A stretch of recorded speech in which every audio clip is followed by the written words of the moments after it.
Welcome to जय study. हमारा प्रयास आपकी सफलता। आज की इस वीडियो में हम डिस्कस करने वाले हैं सितंबर में हो सकती है प्रारंभिक अर्हता परीक्षा। यानी कि भैया यूपी ट्रिपल एससी के माध्यम से आज एक ये सूचना मिल चुकी है कि जो पीईटी परीक्षा होनी है यूपी ट्रिपल एससी की, वो आपकी सितंबर महीने में हो सकती है। उसकी जो भी आवेदन के साथ साथ परीक्षा एजेंसी जो चयन की प्रक्रिया है वो बहुत तेज़ी के साथ बढ़ती जा रही है। आइए तो इसका स्पष्टीकरण कर लेते हैं और 6 जून 2021 से जुड़ी एक महत्वपूर्ण जानकारी आपके साथ डिस्कस करते हैं।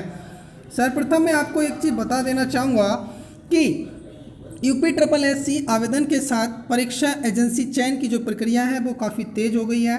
अब बात करते हैं अधीनस्थ सेवा चयन आयोग। क्या अधीनस्थ सेवा चयन आयोग यूपी एसएसएससी यानी कि यूपी ट्रिपल एससी प्रारंभिक अर्हता परीक्षा जिसे हम कहते हैं पीईटी के लिए आवेदन ले रहा है। सब कुछ योजना के हिसाब से रहा तो अगस्त में लिखित परीक्षा हो सकती है, बट सितंबर तो आप कंफर्म मान के चलिएगा। द्विस्तरीय परीक्षा प्रणाली में पीईटी के लिए आवेदन लेने की जो कार्रवाई है वो भैया 21 जून को पूरी हो जाएगी। अगर अभी भी आपने यूपी ट्रिपल एससी के माध्यम से पीईटी परीक्षा के लिए अपना अप्लाई नहीं किया है तो जल्द से जल्द कर दीजिए, अदरवाइज आप मेंस एग्जाम में नहीं बैठ पाएंगे। ये चीज़ क्लियर हो जाएगी।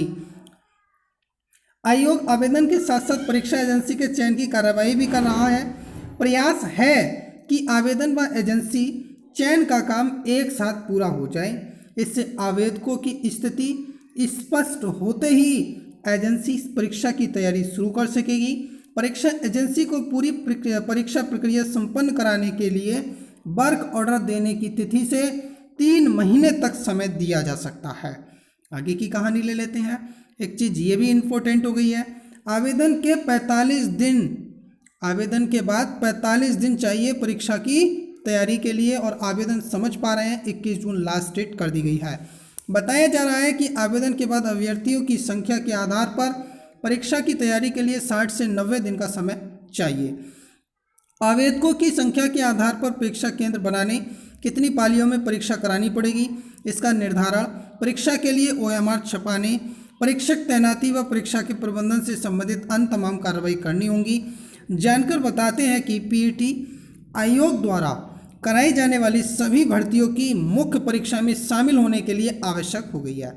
जैसे मैं ओरल भाषा में आपसे साफ साफ कह सकता हूं कि अगर आप पीईटी परीक्षा में नहीं बैठते हैं तो आप मेंस परीक्षा में नहीं बैठ पाएंगे। इसलिए पीईटी का आवेदन 21 जून 2021 लास्ट डेट है, उससे पहले ही जरूर करा दीजिएगा। ऐसे में पीईटी के लिए 25 से 30 लाख तक का बच्चों आवेदन कर सकते हैं, इनका अनुमान लगाया जा रहा है। ऐसा हुआ तो एक से अधिक पालियों में परीक्षा कराने की नौबत आ सकती है। इसके बावजूद कोविड महामारी या अन्य कोई विपरीत हालात ना बने तो सितंबर में परीक्षा हो जाएगी। और बात रही कुछ इस प्रकार से, ये इम्पोर्टेंट जानकारी आपके लिए है।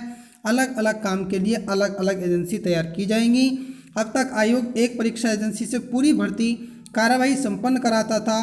केंद्रीकृत परीक्षा व्यवस्था से कई तरह की खामियां सामने आने के बाद आयोग ने अलग अलग काम के लिए अलग अलग परीक्षा एजेंसी रखने का फैसला किया है। परीक्षा संबंधी कार्यों को 4 मुख्य हिस्से में बांटकर ऐसी एजेंसी चयन की कार्यवाही शुरू की जा सकती है। अन्य छोटे छोटे कार्यों के लिए अन्य एजेंसियां भी रखी जा सकती हैं। प्रस्ताव के मुताबिक 13 कार्यों के लिए एजेंसियां रखने का प्रस्ताव है। पूरी परीक्षा की जिम्मेदारी 4 से 13 एजेंसियों के बीच तय हो सकती है। तो ये चीज़ क्लियर हो गई है। यूपी ट्रिपल एससी के माध्यम से अगर पीईटी परीक्षा के लिए, यानी मैं कह सकता हूँ प्रारंभिक परीक्षा के लिए आपने अभी तक आवेदन नहीं किया है, फटाफट से ऑफिशियल वेबसाइट पर या सरकारी रिजल्ट वेबसाइट पर जाके वहाँ से आवेदन कर दीजिएगा और आपने एग्ज़ाम्स की प्रिपरेशन करना प्रारंभ कर दीजिएगा। अब आपके पास ज़्यादा वक्त नहीं है, जून का महीना चल रहा है, 21 जून लास्ट डेट है। और आगे आपको मैं कहूँगा जुलाई छोड़ने के बाद अगस्त या फिर सितंबर के स्टार्ट में आपकी परीक्षा हो जाएगी। This one is a clear information according to me. But आगे की नई अपडेट जानने के लिए आज ही चैनल को सब्सक्राइब करके बेल आइकन ऑन कर लें। नेक्स्ट अपडेट के साथ नए सेशन में यानी कि नई वीडियो में एक बार फिर से जुड़ेंगे। Thank you for watching this session. जय हिंद, जय भारत।